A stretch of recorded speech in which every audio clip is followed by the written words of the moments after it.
அடியார்களே, இன்று வைகாசி விசாகம் சிறப்பான நாள். இன்றைய நாளில்தான் முருகக் கடவுள் அவதரித்த நாளாகும். விசாகம் என்றாலே 6 நட்சத்திரங்கள். 6 நட்சத்திரங்கள் ஒருங்கிணைந்து இருப்பதால் 6 முகங்களுடன் முருகன் தோன்றியதாக ஐதீகம். சிவனின் நெற்றிக் கண்ணிலிருந்து அக்னி ரூபமாக அவதரித்தவர் முருகக் கடவுள்.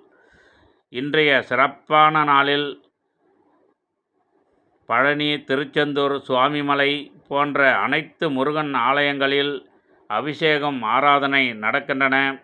நமக்கு என்ன குறையோ அதை முருகப்பெருமானிடம் சொல்லி பிரார்த்தனை செய்வோம். முருகப்பெருமான் அருளால் அனைத்து குறைகளும் நீங்கி நாமும் நலமாக வாழ்வோம். உலகத்தில் உள்ள அனைத்து உயிர்களும் மக்களும் நலமாக வாழ நாம் அனைவரும் முருகப்பெருமானிடம் பிரார்த்தனை செய்வோம். இன்றைய சிறப்பான நாளில் நாம் முருகப்பெருமான் ஆலயத்திற்கு சென்று வழிபாடு செய்து நலமாக வாழ்வோம். முருகா முருகா முருகா முருகா முருகா.